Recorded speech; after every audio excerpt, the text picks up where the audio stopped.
Tidakkah kemudian kita lagi sedang pemborosan? Maka dalam bahasa saya, pelantikan kepala daerah di Jakarta ini adalah pemborosan elit, di mana efisiensi anggaran ini hanya bisa dampaknya itu menyasar pada masyarakat bawah, sementara kemudian secara bersamaan pejabatnya lagi sedang melakukan pemborosan habis-habisan tuh, ratusan miliaran dipakai secara cuma-cuma untuk acara seremonial yang sesungguhnya bisa dilaksanakan di daerah. Ya teman-teman sekalian, jumpa lagi bersama saya. Jadi pada kesempatan hari ini saya mencoba untuk memberi respon ya berkaitan dengan satu kebijakan, satu seremonial gitu ya menurut saya gitu ya. Satu agenda secara nasional yang kemudian hari ini digelarkan di Istana Negara. Tentang apakah itu? Tentang pelantikan kepala daerah secara serentak di Istana. Tanggal 20/2025 hari ini teman-teman sekalian, itu lagi sedang digelar prosesi pelantikan secara serentak gitu ya. Kepala-kepala daerah yang sudah selesai atau yang tidak kemudian berperkara di Mahkamah Konstitusi dan yang sudah selesai di Mahkamah Konstitusi pada tanggal-tanggal yang lalu jauh sebelum tanggal 20 ini. Ya hampir kurang lebih 500-an lebih gitu kepala daerah yang dilantik di sana per hari ini gitu. Nah teman-teman sekalian, tidak jadi soal sih sebenarnya kalau misalnya ini adalah merupakan bagian dari, ya karena memang setiap pejabat ya gitu, setiap pejabat memang harus disumpah gitu. Nah dalam konteks dia itu diberikan jabatan itu gitu ya, amanah publik itu memang dia harus disumpah terkait dengan jabatan itu. Saya kira itu adalah sesuatu yang penting gitu.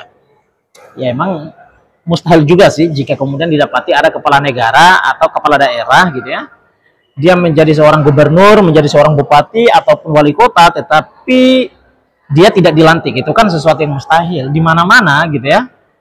Setiap jabatan itu memang mesti harus disumpah gitu.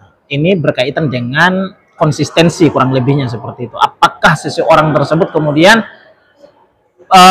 bersungguh-sungguh ataukah tidak di dalam mengemban amanah itu gitu. Jadi saya kira itu adalah sesuatu yang wajar gitu. Tapi patut kiranya untuk kita sadari, saya kira per hari ini 500-an lebih kepala daerah dilantik loh. Dan secara bersamaan pada awal bulan yang lalu, ya kebijakan Presiden Inpres nomor 1 tahun 2025 di sana berkaitan pula dengan efisiensi anggaran. Dan saya kira kemudian dengan kebijakan ini banyak hal kemudian menjadi disoroti oleh publik gitu. Nah, kebijakan Presiden ini dianggap adalah bagus karena memangkas anggaran-anggaran yang kurang begitu, ya anggaran yang dipakai untuk aktivitas yang kurang begitu diperlukan sebetulnya, yang dianggap membuang-buang anggaran saja begitu. Ya saya kira ini adalah satu hal yang amat sangat bagus. Tapi saya anggap kebijakan ini kok kenapa dia tidak membatasi dan ya untuk soal masalah pelantikan ini gitu. Karena ini 500-an lebih, bukan saja kepala daerahnya loh yang dihadirkan di Jakarta. Bukan saja kepala daerahnya. Kalau cuman kepala daerahnya dan wakilnya itu nggak jadi soal menurut saya. Tetapi mereka yang datang ke Jakarta hari ini adalah mereka dengan segerombolan timnya tuh. Dengan berbagai macamnya tuh. Ada yang kemudian dari ormas ini, itu, dan lain seterusnya. Tim suksesnya ngikut semua ke sini. Dan tahukah Anda anggarannya dari mana coba? Gak mungkin loh dari mereka. Loh mereka bakalan berperspektif bahwa loh kami udah menang. Sudah menang tentunya. Ya, apapun bisa kita lakukan. Yes. Dananya, keberangkatan untuk ke Jakarta menggunakan APBD. Dan saya kira acara seremonial yang menghadirkan semua kepala daerah di Jakarta ini, itu telah menghabiskan ratusan miliaran APBD loh. Uang negara itu, uang negara. Maka pertanyaannya, di mana letak efisiensi anggaran yang diteken oleh Prabowo, yang diambil dalam bentuk kebijakan hukum itu, di mana efisiensinya jika kemudian hari ini 500-an lebih kepala daerah dihadirkan di Jakarta untuk dilantik?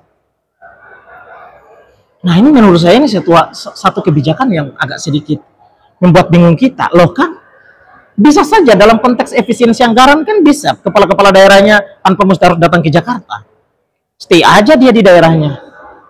Ya pelantikannya bisa dilaksanakan lewat daring gitu ya. Ya sama halnya seperti setelah Pilkada 2020 lalu, kepala-kepala daerah kemudian dilantik secara daring. Nah, kenapa kemudian per hari ini tidak bisa dilakukan di tengah kemudian Presiden mengambil kebijakan efisiensi anggaran? Tidakkah ini adalah satu kebijakan yang ya ambigu gitu, yang bertolak belakang dengan ya aktivitas ya yang menghadirkan semua kepala daerah di Jakarta ini. Saya membayangkan itu loh. Ada ratusan, setiap kepala daerah pasti menggunakan ratusan gitu loh. Bahkan ya pasti ada yang sampai pada tingkatan M dibuang secara cuma-cuma untuk datang ke Jakarta. Ya saya bicaranya secara cuma-cuma, jelas tentunya. Karena bagi saya ini pelantikan bisa dilaksanakan di daerah, kepala daerahnya tanpa mesti harus datang ke sini. Loh, perkembangan teknologi luar biasa dahsyatnya gitu. Dan kita sudah pernah gitu ya, pejabat-pejabat daerah kita pasca 2020 dilantik secara online, secara daring. Sekarang kenapa tidak bisa? Ya walaupun waktu itu adalah COVID, nah sekarang juga sama saya kira. Situasinya adalah sama, walaupun bukan COVID, tetapi sama-sama efisiensi anggaran. Ya, anggarannya konon katanya dipakai untuk hal-hal yang lebih bermanfaat. Ya untuk kebutuhan masyarakat tentunya. Tapi kenapa per hari ini malah justru kemudian pejabat-pejabat daerah ini dihadirkan di sini di Jakarta dan mereka datang tidak sendiri, mereka bawa gerombolan mereka semua menggunakan APBD loh, menggunakan APBD. Tidakkah kemudian kita lagi sedang pemborosan? Maka dalam bahasa saya, pelantikan kepala daerah di Jakarta ini adalah pemborosan elit di tengah kebijakan Presiden Prabowo yang mengambil kebijakan efisiensi anggaran. Jadi saya anggap pelantikan ini adalah pelantikan yang saya maksudkan sebagai pemborosan elit.